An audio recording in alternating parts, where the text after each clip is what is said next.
Good evening, everyone. Good evening, good evening. And welcome to our 2025-2026 lineup as far as our family impacting sessions for Little Hands, Big Hearts, Little People Service Organization. My name is Dr. Nikki Anthony, and I am excited to start this year off with you all talking about the importance of routines. And we're also going to jump into talking about rituals as well.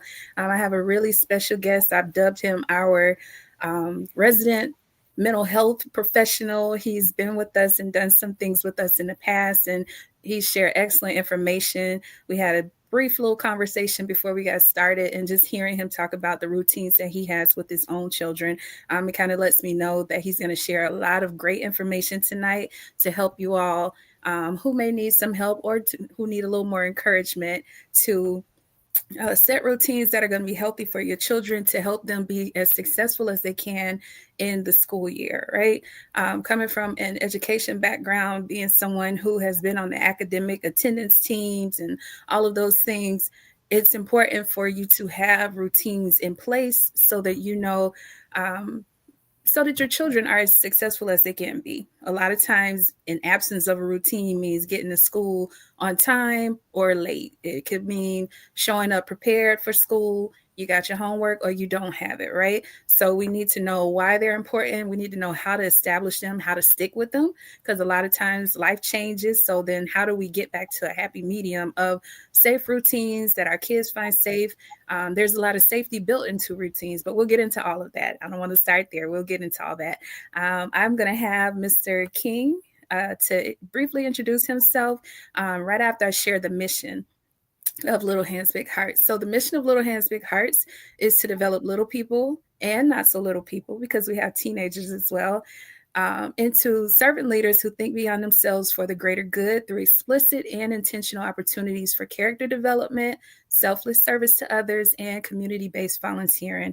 And that's just a little bit about us. By the end of our segment, I'll share a few things that we have going on for our students, for the community as well. And we would love for you all to get involved. We have a really awesome program, if I must say so myself, and I will. I'll pat myself on the back. We have an awesome program, and I would love to have more families to join us. So I'll share a little more a little bit later at the end, towards the end of our segment. But Monte, if you would please jump in, share a little bit about yourself, and we will dive into talking about routines tonight.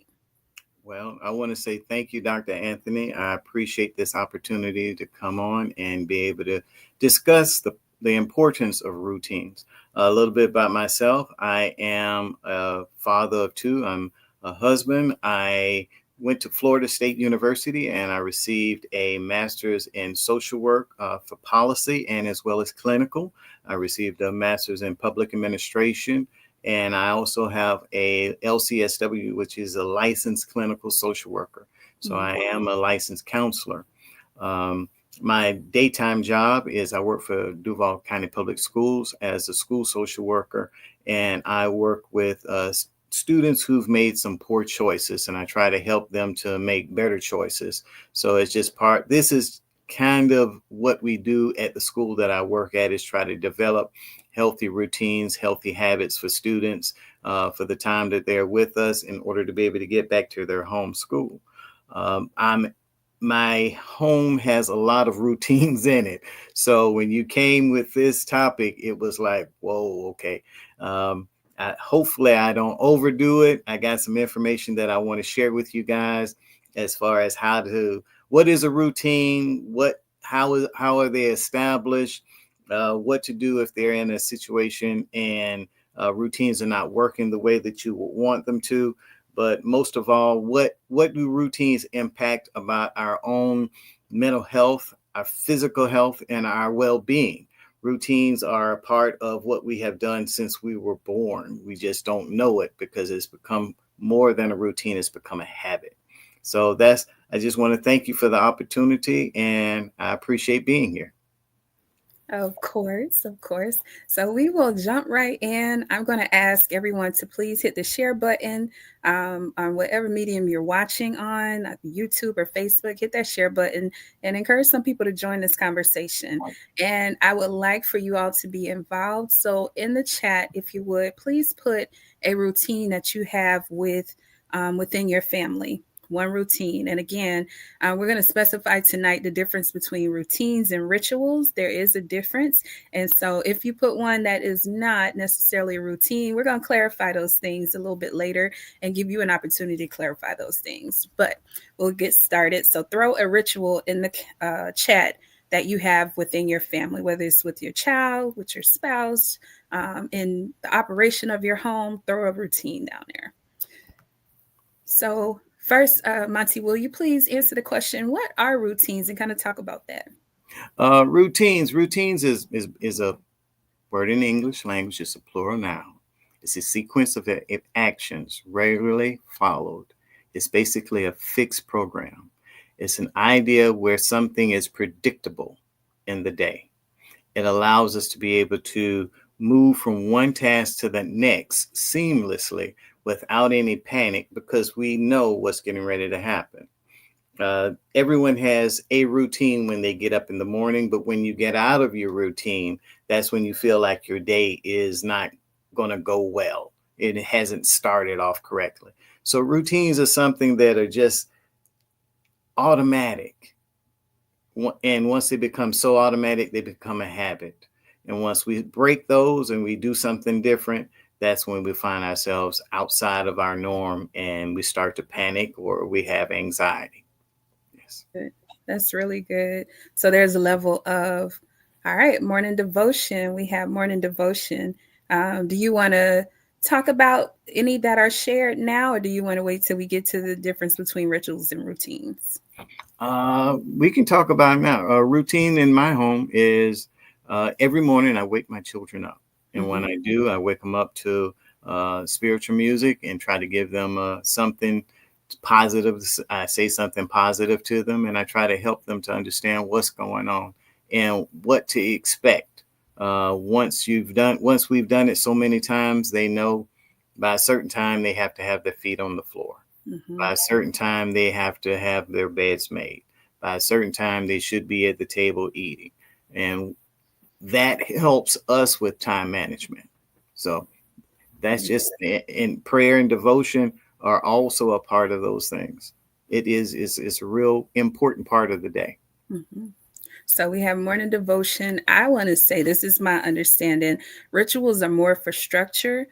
Not rituals. Routines are more for structure. Rituals are for connection. So kind of think about, to our audience, think about, the morning devotion. Is that more so a connection thing or a structure thing? And to me, it's more connection. My dad would do that. My mom would do that. So those would be morning devotion, sing a song together, because that's how we get our day going. That's how I feel good about myself. Those would probably more so be a ritual, because you're building connection in those moments. That's correct. That's correct. All right. Throw some more in the chat. All right. So if you could just talk about some healthy routines and give us the examples that you have and kind of talk us through those. Well, healthy routines help improve our well-being. What examples are daily exercise, balanced nutrition, sleeping during the night. Those things help us to be able to have the energy that we need and the sound mindness to be able to make it through the day and face the challenges that are going to be coming towards us. Routines make you feel as if you're achieving a goal. Some people, a routine is just making up their bed. They feel like they have accomplished something if they've made up their bed for the day. And that gives you something to work off of and to be able to move forward. I love that. If you could kind of talk, because something I've seen is, and I think you kind of hinted on it, the safety that is provided when you have good routines, healthy routines in the home, going to school and transitions. There's a lot of safety built into routines. So if you could kind of talk about that a little bit. Sure. Routines allow the person that you're working with, or the child or the adult, to know what to expect. Once that routine is established, they can find a comfort level in what's going to happen next, and they can be able to use that moment. During that moment, they can be able to let their mind grow into different places and become more self-aware, They can be able to think deeper into problems that they may be having or situations, because that routine, that repetition, they don't have to plan what's going to happen next. They don't have to think about what's going to happen next. They're just at a point to where they know, if I get in the car, we're going to get in the car and we're going to turn left. We're going to go up 2 blocks and we're going to turn right. So at that point in time, you can start to be able to have conversations with your child about what's going on during the school day, because they don't have to worry about where we're going, what are we getting ready to do, why did we go, why are we going there. Those things allow the opportunity for an expansion of time.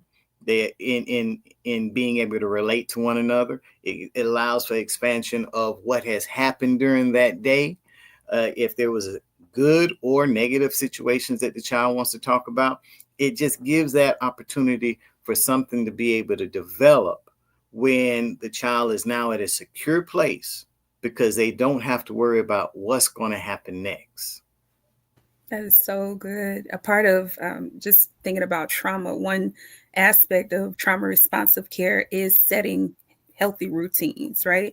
And Yes. the point behind it is to help us or help someone who's dealing, working through their traumas to know this is what you can expect. I'm not going to surprise you, because what trauma does is surprises us, in a really negative way. And that's where the impact comes, is how we respond to things. But trauma just puts us in a place where I didn't know I was supposed to expect that. So now I'm always on alert, right? And so think about that with your own children. Providing these routines is just a safety mechanism to help them to move through their day safely. With your children, you get into the classroom. One thing that most children who are struggling, and Monte, you can kind of clarify or speak to this, when we have children that are going through the MRT process, they look at the classroom environment. Is there a structure in this classroom that allows for this child to be successful? So if it's not a structured setting for them, then we need to do something in the classroom environment first. We need to make that safe so they know it's safe to come in here and learn. The same is on your end at home, providing a space where there are healthy routines in place that help that child to know, like, I can expect a meal at this time. I can expect this. I know I need to do this. I know this is how we go home. If you don't mind kind of sharing a little bit, I think you alluded to it, but the routines that you have with your kids in the afternoon transition time, because again, we're talking about safety, and I'll share an example from my own life. Safety is important, and routines develop that. One example that I have is I have sayings that I have with my children, and I say them all the time. And I have a special handshake that I have with them, and it forms the shape of a heart, but you have to have 2 hands in order to do it. And in doing that, they know what to look for.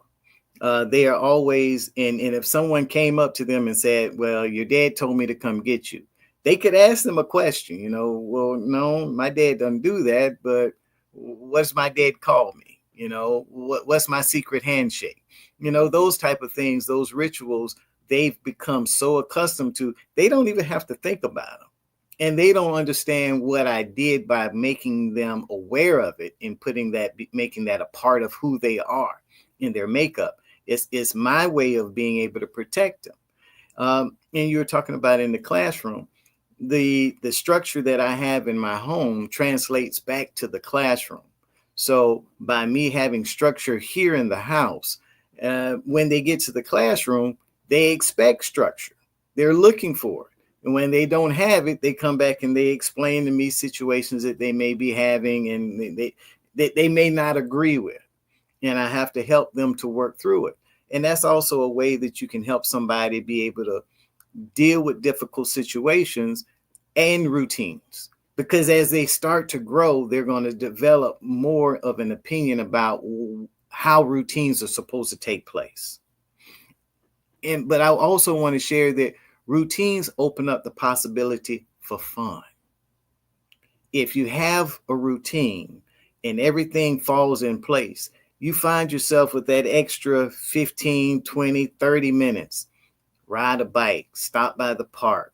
And you can let them know, since everything's going the way it's supposed to, We good to go. We can go by the park today and just you can go run for a minute. And I can just sit here and watch, or I can run with you and pass out in the process. But it just gives them an opportunity for play. Um, and it comes that way too with the assignments that a child has coming up. My son he's finished the third project, but it's due Friday. So by us getting that done, I'm working towards us being able to have free time. I'm working towards us being able to have that moment.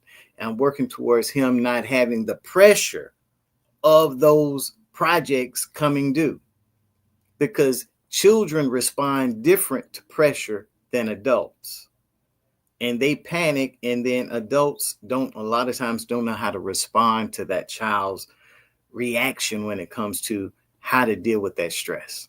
So rituals are just an important part of getting a foundation of what to expect and how the day is supposed to go. So good. So I said I'll share. I share with Monte just before we began. One of the routines when I was in the ninth grade, my mom would come every evening to pick me up in the fall from basketball practice. So this one particular day, she I didn't know it, but she had sent her cousin. I didn't know him at the time. She had sent her cousin to pick me up, but she was trying to test, was I aware of the routines? Was I thinking safely, basically? So he showed up and he began to talk to me. And he was like, "Hey, ain't you Joyce's daughter?" I said, "Yeah, I'm Joyce's daughter." "Well, she sent me up here to pick you up." And I was like, "That ain't what she told me." And again, this is ninth grade, me, 14 years old. And he just was so convincing. "No, she did. She sent me up here. We first cousins. We from Jacksonville, Georgia together." He giving me all the background that he knows her by and all this. And he just kept on going. I was like, no, I don't think so. And he was like, "No, she sent me to get you. You can come on with me. I'm safe." And he kept on. And finally I said, "No, I'm just going to stay here. You can go ahead, leave me alone, please." And she popped up in the back seat and she kind of leaned out the window. She was like, "I was just testing you." And it was good for me to know what our routine was. At this time, I can expect her. These are things that we covered earlier in the day. I'll be there at this time. And if anything changes, part of routine is you let the changes be known, right? Right. So if anything changes, I'll let you know. But for now, expect me like you always expect me. And so that was just a moment where the routine had me to think in terms of safety. And so I want you to kind of keep that in mind for your children. If you don't have good routines, then you are robbing them of safety, right? And knowing how to kind of transition through their day in a safe manner. All right. All right. That's true. So we will look at the next slide. Why are routines important for kids? And we're going to also look at why they're important for adults as well. And don't forget to hit that share button if you haven't. So go ahead, Monte. Routines are important for kids, young adults, and adults. The emotional security, they allow us to have an anchor. They give us a place to be able to set our mind and be able to know what to expect to happen next. They provide for an repetition, so we don't have to all the time think about what's going on next. As an adult, you have repetition on how you get home from work. You know how you're going to do it, and it's just something that happens automatically. And healthy example of that could be working out, exercise. It could be self-care. It could be a moment of meditation. Independent and responsibility. It gives you the opportunity to be able to have daily tasks and to know what's going to happen and be at a point where you can manage your time and be able to learn how to help teach your children how to manage their time. Because if they're managing their time, then you don't have to manage it as much for them. That frees you up as a parent to be able to do different things for your child. Improve behavior. Routines allow for the predictability of what's next. So it gives you the opportunity as a parent, hey, this is not what we do. When we get home from school, We take our lunchbox out, put it on the counter, and we go ahead and we put all our assignments on the table. Your child comes in and they say they want to play the video game. It helps to eliminate that discussion. It gives you something other than I said so. I'm not saying this is what we always do.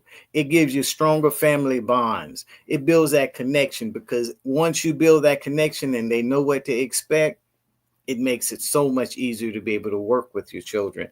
And the better transitions, man, my. Just going from dinner to bed, if you have a routine on how that works, it can be flawless.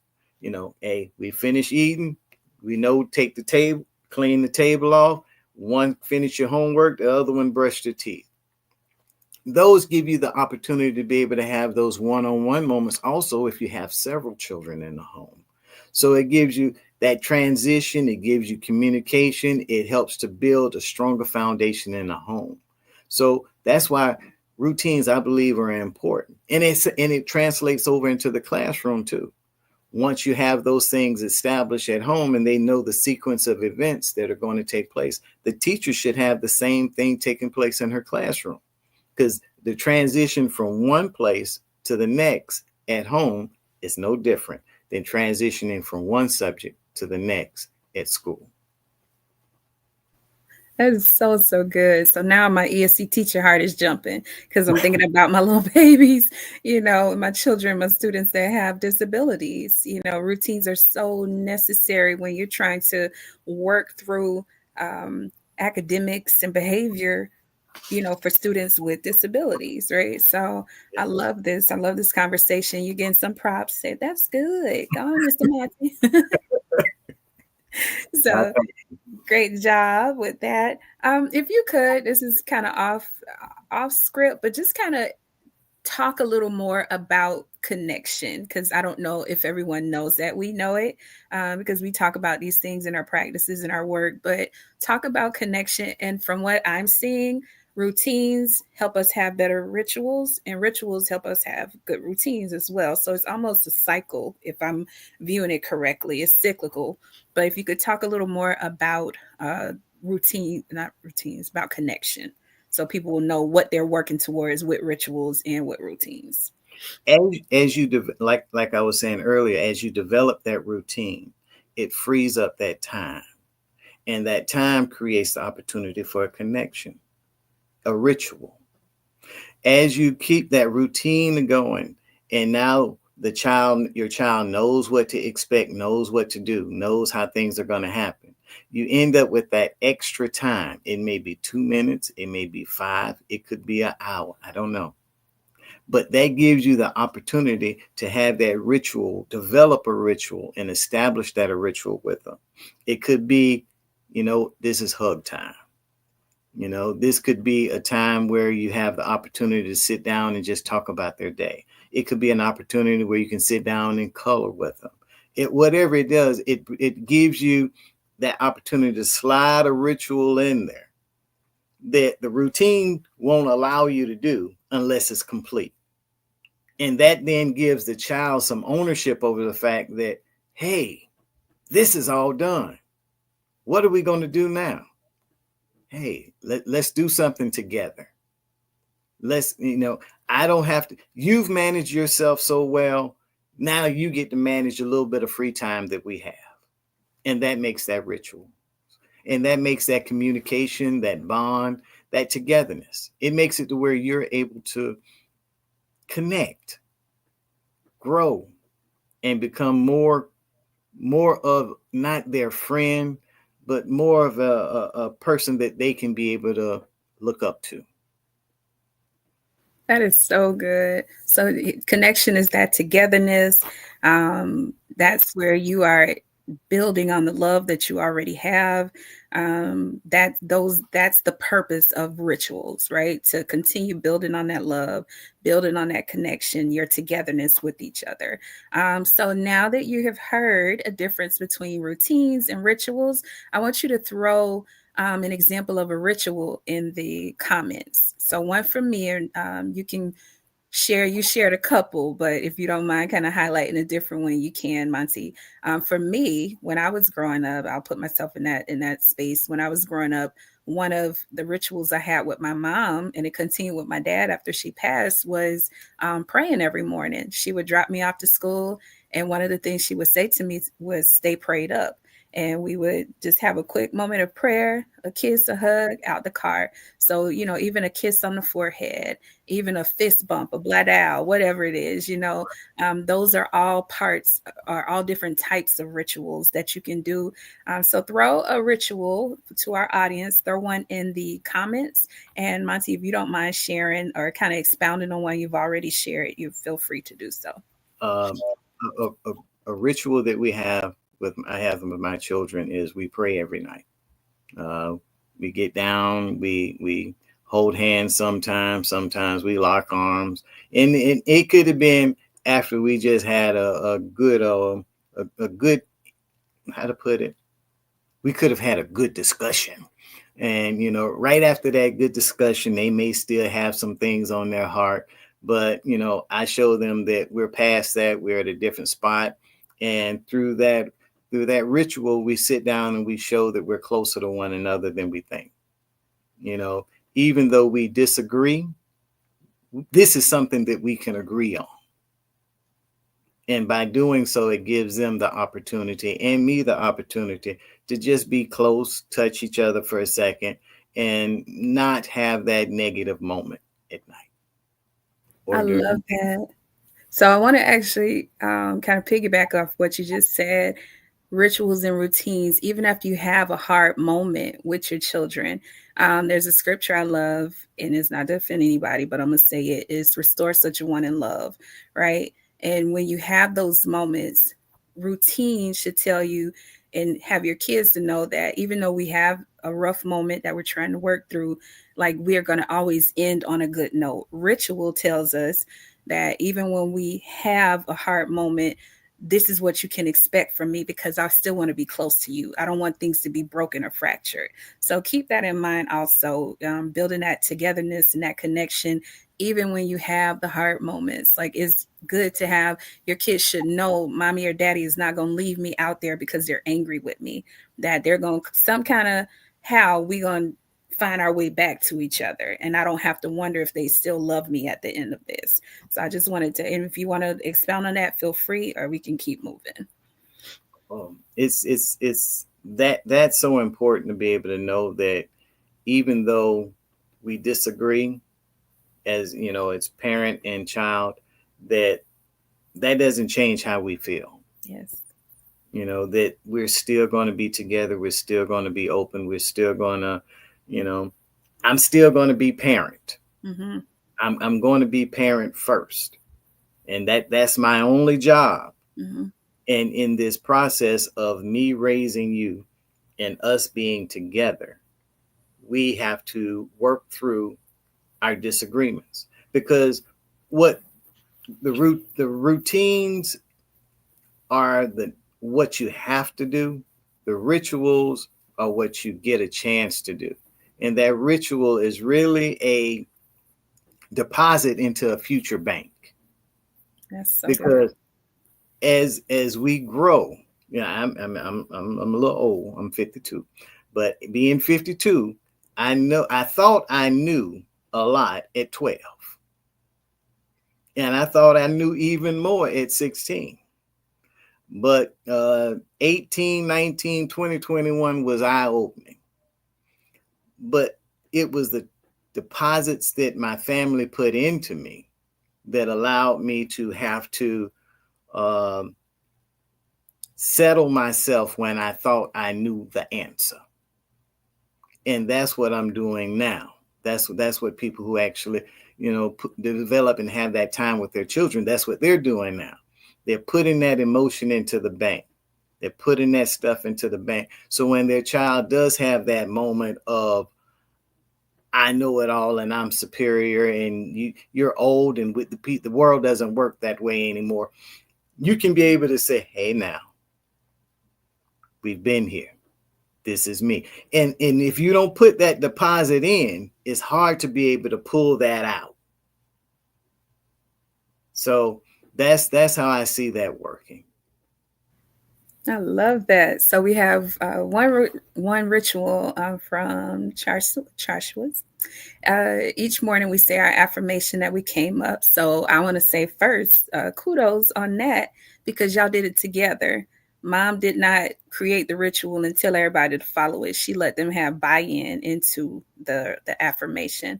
So they came up with an affirmation that reminds them of what matters the most to them as a family, and it helps them to start their day with purpose and positivity. I love that. Love that. You got some more kudos. So great job. You're doing excellent, resident mental health person. Thank All you. right. I want to see some more. Y'all throw some more examples of rituals in the comments that we can see because you may inspire someone else who's looking. Um, so we'll go on. Why are routines important for families? So you can feel free to take it away. Um, it's a lot on the screen. It's a lot on the screen. We already talked about stability, predictability, strengthen family bonds, support communication, and creating teamwork. In the process of teamwork, that is essential, especially if you have more than one child in the home. You can be able to start to be able to give one a ritual. I mean, one a routine and then another one, and then be able to have them flip it and be able to get them to understand that, you know, boys have to wash dishes too. Girls have to wash dishes. Boys have to wash clothes. Girls have to wash clothes. And it creates that sense of I am able to do. And the more things that you can get your child comfortable with doing and being able to have as a tool in their repertoire, they can be able to take that beyond what goes on into the house, be able to take that into the classroom, be able to take that into the community, be able to share that with their friends in the event that there's a peer pressure situation. They now have the confidence to be able to know, I don't have to do that because I'm already able to do these other things. Promotes healthy habits and values. That's just eating right, being able to exercise, um, and reduces stress during transitions. Stressful transitions can be anything. It can be, uh, for some people, my baby girl, getting up in the morning is a stressful transition. But we've worked on what that's supposed to look like. We've worked on the timing of that. And as a parent, you got to be able to know that neither one of your childs are going to be alike. They are going to be totally different. So you have to be able to know what routine is going to work best for this child and what routine is going to, how you're going to massage that routine in order to fit that child. And by reducing the stress on the situation, it makes it easier for that child to transition from home to school. Because if it's a stressful morning for a child, when they get to school, it's a stressful morning for that child and that teacher. So you got to work it to where it is not as tiring on the child and you. Because when you leave that child at school, you didn't leave a different child. You left that same child that you were going back and forth with in the car or having that discussion with. That child is now out of the car, still having that same conversation in their head, walking into the classroom, walking up past the patrols or walking past the security and walking into the classroom. And that may be part of why you get those calls sometimes as a parent, because the child was triggered before they got to school. I want to also talk about time management. Time by you having that routine, you're modeling that time management for that child. You're giving them the opportunity to know what to expect. You're helping them to be able to, even though you don't want to follow the routine, sometimes it's teaching them that you have to follow the routine. And it helps you to stay on task. It helps you to balance your priorities. It helps you to keep your commitments. I love that. Excellent information. So I kind of want to hopefully I can ask my question the right way or pose my point the right way. Kind of piggyback off something you said, that those, when the routine is off at home, it transfers into the classroom. And I just want to talk from a teacher perspective or educator perspective. It can be really unfair to the other children in that classroom setting when we don't do our part at home. And then it's left to the teachers, left to the admin, it's left to, the paras, the other students to deal with your little sugar pie. They're sweet as pie with you, that's your baby. But to have to deal with the absence of routines. So now the teacher has to, no, we don't do such and such now. And they can really hone in on those routines, but, just little things like, cutting their food up or opening up their Capri Sun. And I worked in primary, so y'all keep that in mind. But doing little things like that, if you get them into the habit of being independent at home, not that they don't need you or need support, that's not what I'm saying, but the things that they can do, offload those through routine onto them to make them more independent when they transition into different spaces. Hopefully I said that right. Monte, you have anything to add to that? I just want to piggyback off what Ms. Foreman said in the comments. Okay. You got to be able to, during those tough conversations that you have with your children, or that person that's in your life, you got to be able to say, I love you at the end. Mm-hmm. You got to be able to say, that was that moment. This is this moment. I'm happy to have you here. I look forward to seeing you later on. That's I good. pray you have a good day.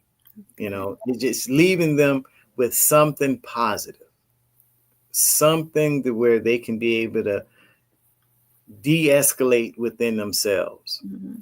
And realize that it's not really you trying to attack them. It's just you trying to establish a routine, a situation, a healthy habit, communication. You're trying to establish the values that you have. You're trying to make this transition work.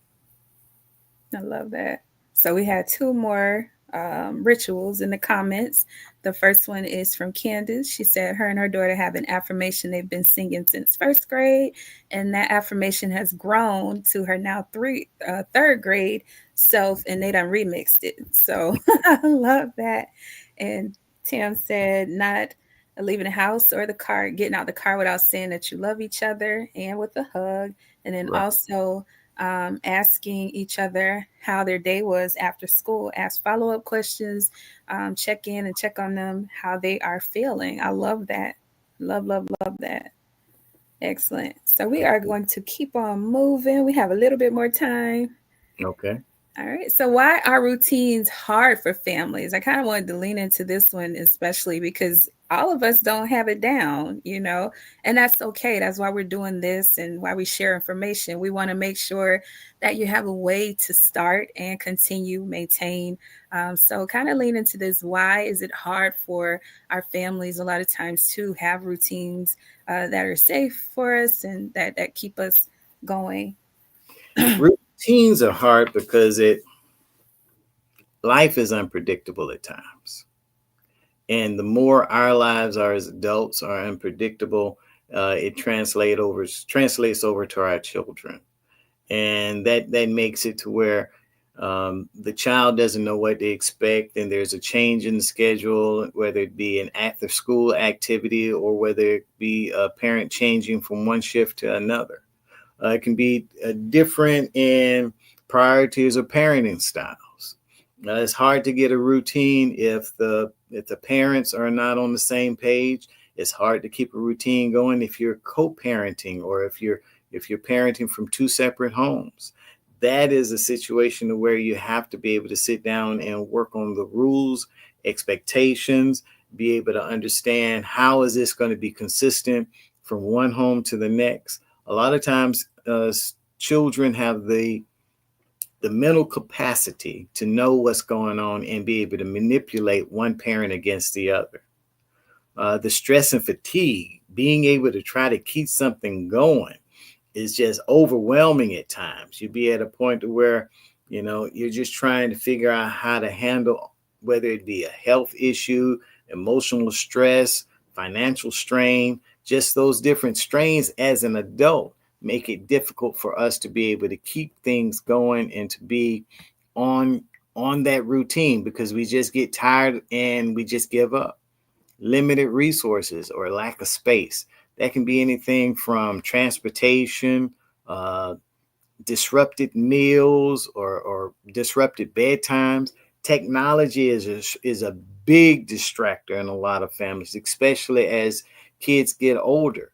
Um, Life transitions, divorce, new siblings. I have my favorite picture in the house is where Matthew sees Sophia for the first time, and it's kind of like God and Adam touching, but he's reaching down to touch her to see how real she is, because he sees this new person getting ready to come from at the hospital, and he said, "Well, why is she here?" As a baby, that's what he was thinking in that picture, but as she came home, he had to deal with the fact that she took some of the attention and the resources that the house had away from him. And he's handled it well, but it's just the fact that that happens, those life transitions and unrealistic expectations. A lot of times, as parents, we expect our child to get it the first time. We may expect our child to get it the second time, and they may get it the second time. And then time goes by, they mature, they find different friends, they hear different things, they listen to different music, and they want to test one of the routines. We have to not blow up. We have to understand that as children, we did the same thing. Even though they have more technology, they will know far more than we ever will. We just have to realize that they're still going to have to go through that developmental process. Testing boundaries, defining expectations, looking to try to see what the loopholes are so they can be able to live life the way they think that they should, but not until you get out of my house. Sorry. So good. Tam put also a lack of work or family balance. Yeah. So that's another reason that those routines are hard for families to establish. I love that one. Yeah, I love that one. So talk about, because I feel like as the older a child becomes, so when you start moving into middle school and high school, it seems that parents pull back from the routines. There's almost this expectation, like, just get it done, or if you fail, you fail because you didn't do such and such, right? Should parents continue the reminders and the implementation of routines as students become older, as children become older? Or do you kind of take your hands off as they become older and let them handle things? You never take your hands off. Gotcha. You never take your hands off. But you allow them to experience their choices. Now, that's my philosophy. I know what's getting ready to happen. And if you're okay with it happening, and I see that we're going to be able to survive this, but you're going to get a good lesson out of it, it's best that you learn it in elementary before we get to middle school. If you have to learn it in middle school again, so be it. I'm here to support you, but I can't always be here to do it for you. Because there is a point in time where you're going to have to take your hands off in order for them to be able to make those choices for themselves. So I don't see where we should, let them go to their own devices, because that's a recipe for disaster, because it's not a full brain. The brain doesn't fully develop until around 18, 19 for girls, and 19, 20, 21 for boys. So it's kind of like letting the car drive itself. You got to be able to just say, hey, that's not. But if they go too far, you got to be able to pull it back on the road. But hitting a speed bump too hard every now and then it's not a problem. but you're going to have to make some repairs. But it's just that process of how can they learn from their mistakes if we don't allow them to make those mistakes in during the time that we're with them, because we're the ones that's going to have to help them to understand how to work through that. And a lot of times kids don't know how to work through them. So that's when after they make that mistake, then they come back and they'll be like, well, I don't know what to do. And that's where you can be able to, that's part of that. Okay, you remember these routines that we had? This is the reason that we had those routines. Now we're going to have to miss out on a ritual. We can't go bowling. We can't go to the park and play because we got to fix this now. And that helps them to understand the consequence. And also it mirrors time management. So good. So good. So if you start early, parents, setting those healthy routines, they do become innate. And then when there is a deviation, you kind of sidetrack a little bit, is maybe and preferably, hopefully not too, it doesn't hurt as much as it would if there were no routines in place in the first place, right? And so they have a foundation to go back to, if you will, once you have prepared them in their early age. All right, so we're going to keep on moving. All right. Routines have the power of predictability and security. Talk about it. Oh, they emotional safety. It gives you the opportunity to lower anxiety because you don't have to worry about what's going to happen. It reduces stress. Um, it for like starting school.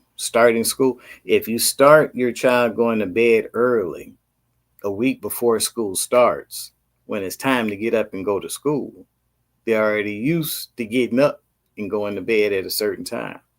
It gives that predictability of the situation and what's going to come. It gives you the brain development. It gives the child the mental space to be able to think about deeper. They can think deeper into the situations and that life and be able to explore things without worrying about what might happen next, because they're at a point where everything's in a pattern. It improves behavior and cooperation. Transition times like bedtimes, understanding the need for routines, encouraging independence, knowing when they get up from the table to go brush their teeth, to be able to prepare the table for dinner without having to go back and forth with them.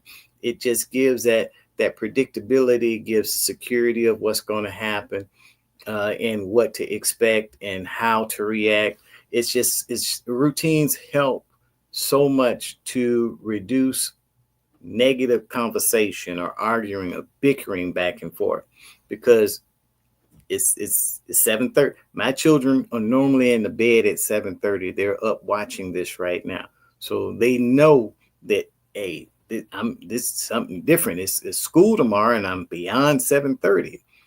Some people pick at me for the fact that I have my children go to bed so early, but they have to get up. I've tried letting them stay up, and I've tried waking them up when they've gone to bed late. It's not fun for me. It's not fun for them. So if I can reduce my stress and my anxiety by getting them to be able to keep that routine, it helps me in the morning too, because when they're stressed, then I'm stressed, and it helps with change. When you're dealing with situations, new school, families changes, stressful events, illnesses, or anything, it helps to be able to, okay, this is what normally happens. It gives you a sense of it gives you that anchor. It gives you that foundation. It gives you something that you can know that's going to be there. And that helps. Yes, ma'am. Love it. Let's see. We are on slide 7. About how many did you do? Because we got 10 minutes left. Is there anything that you want to hone in on specifically? Let's see. I feel like we touched some of this too, so I can Yeah. power through some of it. Okay. Parents benefit. You talked about that. I feel like we're good here. Yes, ma'am. All right. From children having, we talked about that. Yes. Okay. Lack of routines translates in the school set. We talked a little bit about that. Is there anything you want to? A lack of routines translates to lower cognitive development. Mm, The academics, the academics, in the sense that if they're not used to a routine at home when they get to school, there's no routine. They're fighting the routine all day. And this individual that they're fighting at school, whether it be the para, the principal, the administration, the teacher, whoever it may be, at that point in time, that person can only have so much time to deal with as you would say, your sugar baby. They only have, because they have sometimes 20 to 28 other sugar babies that they got to work with. exactly. So in that process, it's sad to say, but the teacher then either pulls you in with trying to figure out how to get your child back on track, or they have to keep going Mm-hmm. because it's 27 other sets of parents trying to figure out what's going on, how can my child, where's my child at academically. So in that help, that hurts the child. Mm-hmm. That hurts the child in the academic setting. They may not have their work done. They may be missing because of attendance. They may be distracted because they're hungry. They didn't get breakfast that morning. It could be what a myriad of different situations. Routines at home translate to routines in school. A lot of times, if there's a issue in the school, it translates back to something's missing in the home. That's so So good. it is so important. And if something does change at home, you have to tell the school. You don't have to tell them all your business, but Mm-hmm. just tell them enough to let them know that something's going on. My child may be acting differently. We've talked about it at home. If you have a situation where you need me to talk to them, because a lot of times that's that ritual that you be drawing on when that child has that moment. Mm-hmm. Yes, ma'am. So good. So I want to, for parents who are single parents and maybe they split custody, or maybe the child has a couple different caregivers in their lives, what's a way for whoever touches that child as far outside of school? So grandparents, godmom, goddad, auntie, uncle, in addition to those parents, for them to come together and have routines that are set for that child, and everyone is abiding by that routine. Because a lot of times, especially with grandparents, this my baby, I do what I want to do, and that's cute, but for the safe development of that child, that might not be the best thing. They need to have a routine that they can look forward to, to make sure that they stay on track, right? So, what's a way for people who may share custody, or for children who are going into different spaces with different caregivers, to stick to a routine? Got to have a meeting before the meeting. Mm-hmm. You got to, as adults, we have to put aside our differences, be able to sit down, have clear expectations of what our goal is for the child. We may not have matching goals for ourselves and our relationships, but the child has to have, if everybody has the best interest of that child in mind, then that's what you have to work towards. It has to be consistent. And if it's not, the child is going to figure out how to manipulate it to get to the place where they have the least, the fewest restrictions, the most freedom, the opportunity to explore into whatever it is that they want to do beyond the routines that provide a foundation for security, for uh, communication, social and mental and physical development. So good. So get on one page, because if not, that child is going to find a way to slip through the cracks. We have a question, and after this, then I will share a few announcements, and you can maybe give us some tips on or resources if you have any on places to go to kind of look at routines and rituals, things to do. I would say set a schedule for children who are still learning and growing, something visual to help them stay on track. I feel like it's always a good support. Something they can take off, like if it's task oriented, I can either put a check on or I can take a check off that I completed this, and then it shows me in order what I should be doing. So that would be one for me. But the question is, how do you handle one child that is easier to put on a routine versus another child that is not so easy to follow a routine? And that's because they're different. They're different. It's not supposed to be a one shot fit all. It's taking time to get to know that child. It's taking time to figure out what they value, what their interests are, what their hobbies are, and helping them to understand also the importance of what it is that the routine stands for. And it's being able to stand on what you believe that routine is supposed to do for them, for the family. Because ultimately it works that way in the classroom as well. The teacher has to do something in order to help the students to have a buy-in, to be able to know what to expect, know how this is going to translate to academic performance. It translate to playtime on the playground. It could translate to coming in and having lunch with the teacher. You have to take time to get to know the child, but also you have to be able to stand by what you say. If you're wavering, a lot of times the child can be able to feel that, and they know how they're able to, I guess, push that button, or how to ignore you trying to push their buttons. And in doing so, that child has learned how to make situations fit their need instead of you standing flat footed and telling them they have to fit your needs.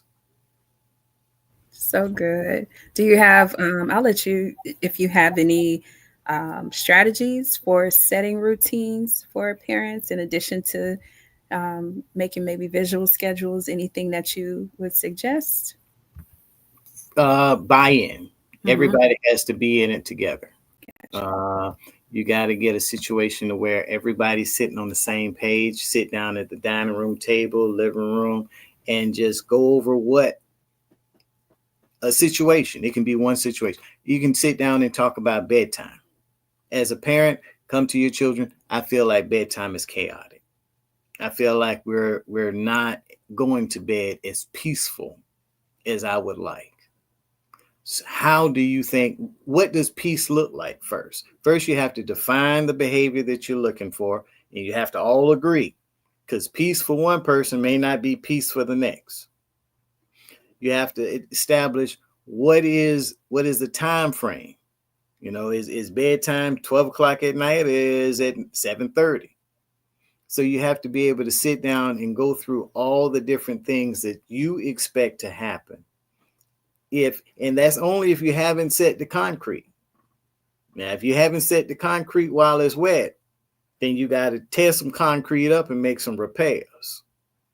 The old people say you bend the sapling while it's young. So, but it's harder to bend that tree. So you have to if you haven't done it when they were young, then you have to now take time and get them to buy in and understand what it is that you're trying to do. It's so good. So you got buy-in, um, picking and experience to pick something that's going on and kind of talk it through to get them to buy in. They can identify what the problem is, they can identify the solutions, and you put the onus back on them when they go against whatever you guys have laid out as the expectations, as the routine. Hey, you're the one who set this. You know what to do. Let's go. So I love that. So we are at the end. I want to share a few things we have going on. The first one, next Sunday, we will be back. We have our first episode of our third season of our career Little Leaders and Big Leaders Career Exploration Series. We are focusing on education. We have 8 educators or in different capacities. So we have some university leaders. We have educational foundation leaders. We have educators in the classroom, and now coaching parents in the field of education. So we have a lot going on. If you have a child that is showing some proclivities towards being an educator of any type, please make sure you grab them, get you some popcorn, tune in next Sunday at 7 p.m. The same way, we're on Facebook, we're on YouTube. Tune in and have your questions ready to ask these people. We have a really good lineup. We also will be having our serve day next Saturday. Come out and serve with us. We serve the less fortunate in our community. We do a lot of work in the community. So make sure you come and serve with us. For our students who are meeting the benchmarks, we will be attending the Jags game. So we would love to have more students to go with us. But if you ain't doing what you're supposed to, this is an earn up thing. So make sure that you are requirements to go to the Jags game that is on the 12th of October. And then we also have Monte will be back with us next month. I told y'all he's the resident mental health person, so thank you. But he'll be back with us next month. Next month is October is the Domestic Violence Awareness Month, and so we'll be focusing on domestic violence, and it's going to be with a slight twist to it, looking at how domestic violence impacts men as well, and then children. Right, so we always hear it one way, but there's a different side to it. So we will have someone that's very dear to me. She'll be sharing a story of her son. He was actually my cousin, and his experience of domestic violence and what it turned into. So Monty will be here as our support to kind of help us walk through the mental side of experiencing domestic violence. So I'm excited about that. And we will also in October be visiting Judge Shayla Lee's courtroom. We have a mock trial planned for the kids who might want to go into law. This is a great experience for you. So look for that information. I just finished putting it together. I'll be sharing it. But look for that information. If you're not following us, make sure you follow us at Little People Serving on TikTok, on YouTube, on Instagram and Facebook at Little People Serving. All right. You have any final thoughts? No, ma'am. I just want to say thank you for allowing me to come on, and I Absolutely. appreciate this opportunity to be able to share. Absolutely. Oh, we got one more announcement. We will be visiting Bethune-Cookman University on the 13th. So the 12th is the Jags game. The 13th is Bethune-Cookman University for those who are interested in our post-secondary exploration. No final notes from me. Thank you all for joining us. I really appreciate you. Again, hit the share button if you didn't already. And you all have a wonderful night. Thank you so much. Good night. Good night.